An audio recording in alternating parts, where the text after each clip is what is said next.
राजस्थान में अस्पताल बंद है, इलाज हो नहीं रहा है। प्राइवेट में भी इलाज नहीं हो रहा है। लोगों के मरने का आंकड़ा पूरे राजस्थान के अंदर रोज़ का जो आंकड़ा है उससे कई ज़्यादा बढ़ गया है। इलाज नहीं मिल रहा है, लोग मर रहे हैं, बेमौत मर रहे हैं, लेकिन इससे डॉक्टरों को कोई फ़र्क नहीं, क्योंकि डॉक्टर हड़ताल पर हैं। निजी हॉस्पिटल के डॉक्टर हड़ताल पर हैं। जी हाँ, आप बिल्कुल सही सुन रहे हैं कि जो निजी हॉस्पिटल हैं, प्राइवेट हॉस्पिटल हैं, उनके डॉक्टर हड़ताल पर हैं। प्राइवेट हॉस्पिटल सारे के सारे बंद हैं। है ना कमाल की बात। ये उनके और तो और उनके जो समर्थन में सरकारी डॉक्टर हैं वो भी हड़ताल पर हैं। अब आप सोच रहे होंगे कि हड़ताल पर इसलिए होंगे कि शायद इन पर कोई बहुत बड़ा जुल्म हुआ होगा डॉक्टरों पर, या इन्हें सैलरी नहीं मिल रही होगी, या किसी ने डॉक्टरों को मारा होगा, ऐसा कुछ हुआ होगा। लेकिन ऐसी कोई बात नहीं है।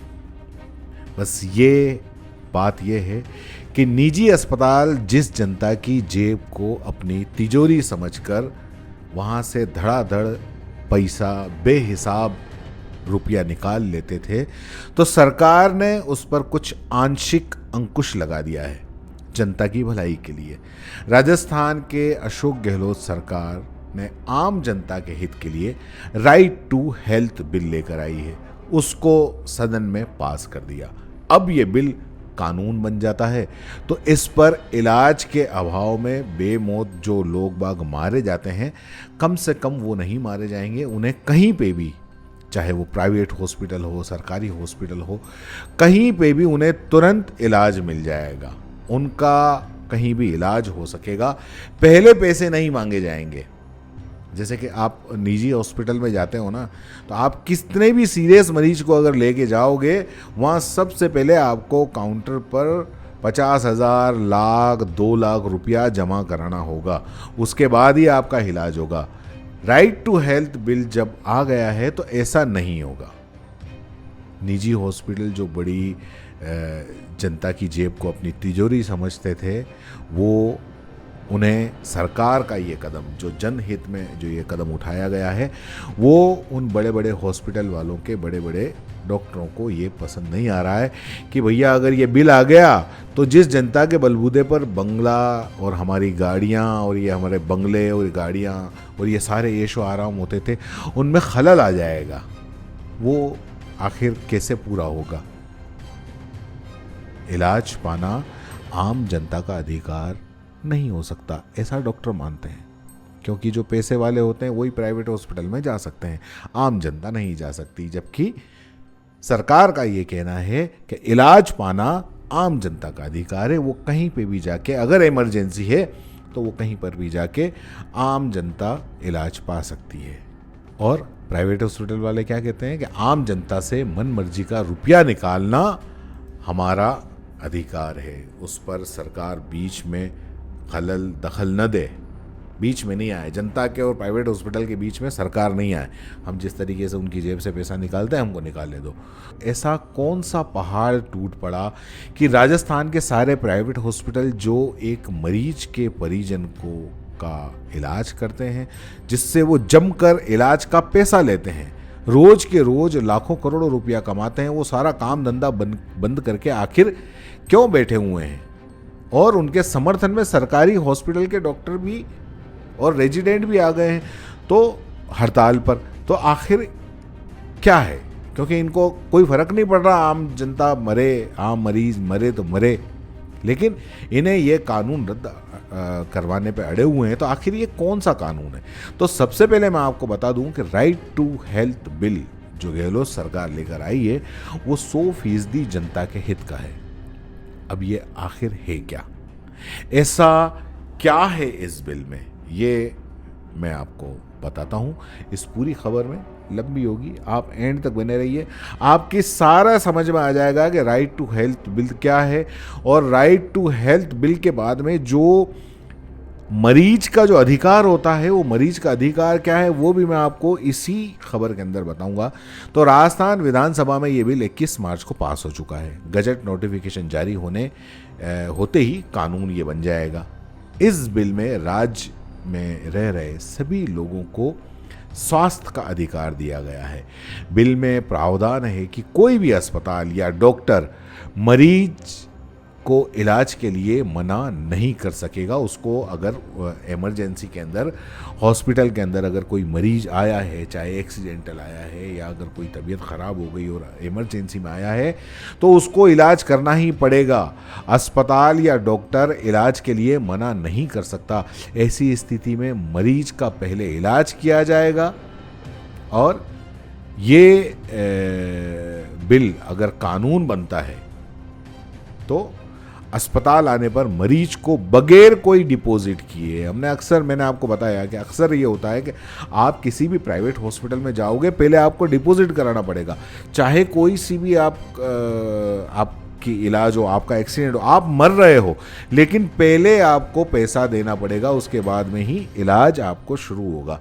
जबकि राइट टू हेल्थ बिल आने के बाद में ये हॉस्पिटल, प्राइवेट हॉस्पिटल वाले भी पहले वो डिपॉजिट नहीं मांग सकेंगे। वो पहले उनको इलाज जरूरी होगा, पहले मरीज की जान ज़्यादा ज़रूरी है, जो मर रहा है उसकी जान ज़्यादा ज़रूरी है, सरकार ऐसा मानती है। जबकि ये विरोध करने वाले, इनका ये है कि नहीं भैया पैसा ज़्यादा ज़रूरी है, पैसा देंगे तो इलाज होगा। अब तक जो होता आया है वो तो ऐसा ही होता आया है कि पहले पैसा लो, उसके बाद में मरीज का इलाज होगा। जब तक मरीज के परिजन और फीस नहीं दी जाती तब तक इलाज शुरू नहीं होता है अब तक। लेकिन कानून आने के बाद में डॉक्टर इलाज के लिए मना नहीं कर सकेंगे, उनको इलाज हर हाल में करना पड़ेगा। राजस्थान सरकार का ये कानून न सिर्फ सरकारी अस्पतालों में बल्कि निजी अस्पतालों में भी लागू है और इसीलिए निजी अस्पताल वाले पहले सड़कों पर आ गए कि हमारा क्या होगा। इतना ही नहीं, किसी भी तरह के हेल्थ केयर सेंटर पे भी ये लागू होगा। तो अगर सवाल ये उठता है कि अगर मान लो इमरजेंसी के अंदर कोई गया तो फीस अगर किसी ने नहीं दी तो फीस कौन देगा? तो बिल में जिस तरीके का प्रावधान किया गया है कि कोई भी अस्पताल या डॉक्टर मरीज को फ्री में इलाज मुहैया कराएगा, इसके लिए मरीज या उसके परिजनों से पहले कोई फीस नहीं ली जाएगी, पहले इलाज किया जाएगा, इलाज के बाद ही मरीज और उसके परिजनों से फीस ली जा सकती है। लेकिन अगर मरीज फीस देने में असमर्थ होता है तो फिर बकाया जो फीस होगी वो सरकार चुकाएगी या फिर मरीज को किसी और दूसरे हॉस्पिटल में शिफ्ट कर देना होगा। बहुत सीधी सी बात है कि आपका किसी का भी कोई एक्सीडेंट हो जाता है या कोई हो जाता है, आप प्राइवेट हॉस्पिटल के अंदर ले जाते हो तो वहाँ सबसे पहले पैसे मांगे जाते हैं। लेकिन राइट टू हेल्थ बिल आने के बाद में जब ये कानून बन जाएगा तो पहले इलाज करना पड़ेगा, इलाज करने के बाद में डॉक्टर उससे फीस लेगा। अगर उसके पास में पैसा हुआ तो कोई दिक्कत नहीं, लेकिन अगर पैसा नहीं हुआ तो ऐसी कंडीशन में अगर जैसे कि किसी का बिल बन गया 1 लाख रुपया, उसके पास में 50,000 रुपया है, तो 50,000 रुपये उसने दे दिया, बाकी का 50,000 रुपये सरकार ये कहती है कि वो हम देंगे और आप उसको कहीं और शिफ्ट, दूसरे हॉस्पिटल के अंदर शिफ्ट करवा सकते हो। अब अगर ये बिल आ जाता है, इस बिल में कानून बन जाता है, तो इलाज करने से मना करने पे क्या होगा? तो इस बिल में ये प्रावधान किया गया है कि कोई भी हॉस्पिटल या डॉक्टर फीस न देने पर मरीज का इलाज करने से मना नहीं कर सकता। लेकिन अगर ऐसा होता है तो सीधे तौर पे पहली बार में 10,000 रुपये जुर्माना लगाया जाएगा और दूसरी बार भी ऐसा होता है तो 25,000 रुपये उस हॉस्पिटल को या डॉक्टर पर ये जुर्माना लगेगा। अब इसमें डॉक्टरों की क्या मांग है? डॉक्टर क्यों हड़ताल पे अड़े हुए हैं? उन आखिर ऐसा क्या हो गया? Doctor right to health bill को वापस लेने की जिद पे अड़े हुए हैं। उनका कहना है कि इससे वापस ले लो। उनका ये कहना है कि जब तक ये बिल को वापस नहीं लिया जाएगा तब तक उनका प्रदर्शन जारी रहेगा। क्योंकि सीधी सी बात है कि कोई आएगा तो अगर पैसा नहीं देगा, इस तरीके के अगर सारे मरीज आ गए और सारे पैसे नहीं दिए तो हम कितना पैसा सरकार से मांगेंगे, हम हमारी तनख्वाह कैसे देंगे, डॉक्टरों की तनख्वाह कैसे देंगे, हॉस्पिटल कैसे चलाएंगे, वगैरह वगैरह। लेकिन ये ऐसा होता नहीं है, सारे मरीज इमरजेंसी के अंदर नहीं आते हैं। इनका ये भी कहना है कि इमरजेंसी की जो डेफिनेशन है वो डेफिनेशन क्लियर नहीं है कि भाई इमरजेंसी में कौन सा मरीज इमरजेंसी कहा जाएगा, कौन सा मरीज इमरजेंसी नहीं कहा जाएगा। सब समझदार लोग हैं, सब समझते हैं कौन सा इमरजेंसी होता है, कौन सा इमरजेंसी नहीं होता है। इनका एक और बेतुका सा तर्क है कि आँख वाले डॉक्टर के पास में गायनिक चला जाएगा, या गायनिक वाले डॉक्टर के पास में अगर मान लो कोई हार्ट पेशेंट चला जाएगा। तो ऐसा होता नहीं है। आँख वाले डॉक्टर के पास में आँख वाला ही जाएगा, जिसको आँख की प्रॉब्लम है वही जाएगा। और अगर मान लो गायनिक वाले पे अगर कोई जच्चा बच्चा को ले जाएगा, तो वो सीधी सी बात है कि कोई गायनिक का अगर डॉक्टर होगा, गायनिक का हॉस्पिटल होगा जहाँ पे गायनिक सुविधा होगी, वहीं पे ले जाया जाएगा। इतने समझदार सब हैं। ये जो है, ये कहीं ना कहीं ये जो डॉक्टर ये जो बहाना बना रहे हैं कि ऐसा हो सकता है, ऐसा हो सकता है, लेकिन ऐसा होगा नहीं। इसके अलावा डॉक्टर का ये भी कहना है कि अगर ये कानून बनता है तो इससे निजी अस्पतालों के कामकाज में ब्यूरोक्रेट्स का भी दखल बढ़ जाएगा। ब्यूरोक्रेट्स का मतलब अधिकारियों का दखल बढ़ जाएगा। ऐसा बहुत सारी बातें हैं जो कि बड़ी अजीब सी हैं। अब सरकार का क्या कहना है? सरकार ने इस बिल को वापस लेने की जिद पर अगर डॉक्टर अड़ गए हैं, तो सरकार भी बिल्कुल साफ कर चुकी है कि इस बिल को वापस नहीं लिया जाएगा। हालांकि सरकार ने हड़ताल पर बैठे जो डॉक्टर हैं उनसे बातचीत जारी करी है कि आप बातचीत से मामला सारा सुलझा लीजिए। अभी रविवार को भी मुख्य सचिव उषा शर्मा और बाकी के जो दूसरे अधिकारी हैं उनके साथ में मीटिंग की थी, और मीटिंग करके और उन्हें कहा था कि बिल जो है उसको राज्यों में लोगों के स्वास्थ्य के अधिकारों को मजबूत करता है कि भाई कोई भी हो, चाहे किसी के पास में पैसा हो ना हो, लेकिन अगर मान लो बिल्कुल जान जाने की स्थिति है तो ऐसी कंडीशन में उसको एक बार कहीं इलाज तो मिल जाए, बाद में दूसरे सरकारी हॉस्पिटल में उसको शिफ्ट किया जा सकता है, लेकिन एक बार तो कहीं ना कहीं इलाज मिल जाए। मुख्य सचिव ने भी ये कहा था कि सरकार डॉक्टरों के सुझाव पर चर्चा करने को तैयार है। उनके अगर कोई सुझाव है तो उस पर चर्चा किया जा सकता है। हालांकि डॉक्टर का कहना है कि जब तक बिल वापस नहीं होता तब तक चर्चा नहीं होगी। मतलब बिल पहले आप वापस लो, उसके बाद में चर्चा करेंगे। Private hospital and nursing home society के डॉक्टर विजय कुमार ने यह कहा है कि ये बिल असंवैधानिक है और इसकी वापसी के बाद ही चर्चा की जाएगी। इस बीच मुख्यमंत्री अशोक गहलोत ने एक बार फिर से डॉक्टरों को हड़ताल खत्म करके अपील करते हुए कहा है कि जनहित में ये नहीं है, आपकी जो हड़ताल है वो जनहित में नहीं है। आधिकारिक सूत्रों ने न्यूज एजेंसी को ये भी बताया कि मुख्यमंत्री जयपुर जाकर इस मामले के अधिकारियों के साथ में बैठक भी करने वाले हैं, और बैठक भी करी है और बिल्कुल साफ कर दिया है कि ये बिल वापस नहीं होगा। अब एक ख़ास बात जो हर आम इंसान को जाननी चाहिए, इस खबर में अगर आप यहाँ तक आ गए हो तो ये पूरी बात आपको सुननी चाहिए कि आखिर एक मरीज के अधिकार क्या होते हैं, संवैधानिक अधिकार क्या होते हैं। आपको बता दूं कि भारत में मरीज और उसके परिजनों के अधिकार क्या होते हैं। इसको लेकर 2018 में स्वास्थ्य मंत्रालय ने एक चार्टर जारी किया था जिसमें मरीजों के अधिकारों को बताया गया था। हर मरीज का यह अधिकार है कि उससे उसकी बीमारी और उसके इलाज के बारे में सारी जानकारी दी जाए। ये जानकारी मरीज को ऐसी भाषा में दी जाए जो उसकी समझ में आ जाए। हिंदी में हो तो हिंदी में, मेवाड़ी में हो तो मेवाड़ी में, इंग्लिश में हो तो इंग्लिश में। इसके साथ ही मरीज को उसके इलाज में होने वाली अनुमानित जो खर्च है उसकी भी सही से जानकारी दी जानी चाहिए कि आप अगर प्राइवेट हॉस्पिटल में जाते हो तो आप ये इलाज करा रहे हो, इसका इतना पैसा खर्च होगा, इसकी जानकारी भी मरीज को दी जानी चाहिए। ये मरीज का अधिकार है।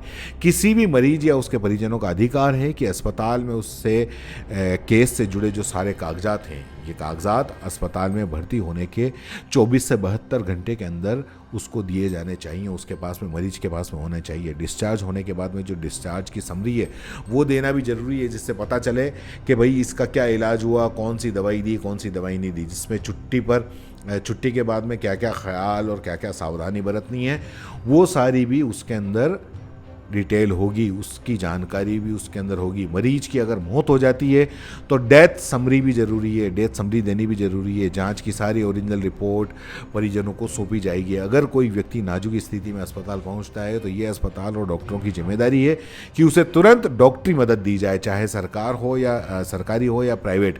कोई भी अस्पताल मरीज को मेडिकल इमरजेंसी केयर देने से मना नहीं कर सकता। ये मरीज का अधिकार है।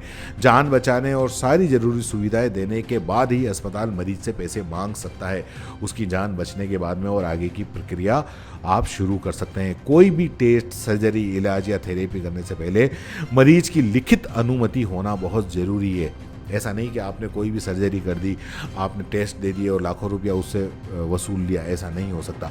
अगर मरीज की अनुमति के बिना उसका इलाज किया जाता है या कोई दवाई दी जाती है या टेस्ट किया जाता है तो ये अपराध माना जाएगा। हर मरीज के पास में निजता का अधिकार है और डॉक्टर की ये जिम्मेदारी है कि उसकी निजता को बनाए रखे। डॉक्टर अपने मरीज की बीमारी या इलाज से जुड़ी कोई जानकारी हो तब तक साझा नहीं कर सकता जब तक कि सार्वजनिक स्वास्थ्य का मामला न हो। अगर महिला मरीज की जांच कोई पुरुष डॉक्टर कर रहा है तो उस समय महिला डॉक्टर या नर्स अटेंडेंट का होना वहाँ पर बहुत ज़रूरी है। हर मरीज के पास में दूसरी राय लेने का अधिकार है। अगर मरीज को लगता है कि जो डॉक्टर उसका इलाज कर रहा है वो सही नहीं है तो किसी दूसरे डॉक्टर की राय वो ले सकता है। इसके लिए डॉक्टर या अस्पताल उसके सारे मेडिकल रिकॉर्ड बनाकर बिना किसी कीमत पर, बिना देरी किए उपलब्ध करवाएंगे। हर मरीज के पास में बिना किसी भेदभाव के इलाज पाने का अधिकार है। कोई भी डॉक्टर या अस्पताल मरीज की बीमारी, उसकी जाति, धर्म, लिंग, रंग आदि के आधार पर भेदभाव नहीं कर सकता। किसी भी अस्पताल या डॉक्टर किसी मरीज को किसी खास दुकान से दवा खरीदने के लिए मजबूर नहीं कर सकता। जहां मरीज की मर्जी होगी, परिजनों की मर्जी होगी, वहां से वो दवा ला सकते हैं। इसी तरह मरीज अपनी सहूलियत के हिसाब से किसी भी लैब से जांच करा सकता है। अगर किसी मरीज को एक अस्पताल से दूसरे अस्पताल में रेफर या ट्रांसफ़र किया जाता है तो मरीज और उसके परिजनों को ये जानने का अधिकार है कि ऐसा क्यों किया जा रहा है। हर मरीज को डिस्चार्ज होने का अधिकार है। कोई भी अस्पताल या डॉक्टर बिल न चुकाने या किसी भी तरह का विवाद होने पर मरीज को डिस्चार्ज करने से मना नहीं कर सकता।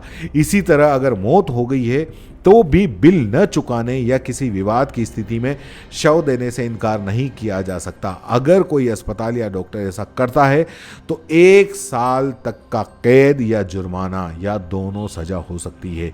ये मरीजों के अधिकार हैं, आपको सुन लेना चाहिए, क्योंकि हमेशा अक्सर ये सुनने में आता है किसी की मौत हो गई, बिल बकाया रह गया, लाश को रोक लिया और परिजनों को मजबूर गया, उनके पास में पैसे हैं नहीं हैं, घर बार बेचकर वो पैसा देते हैं और अपने परिजन को वो लेकर आते हैं। ऐसा नहीं है।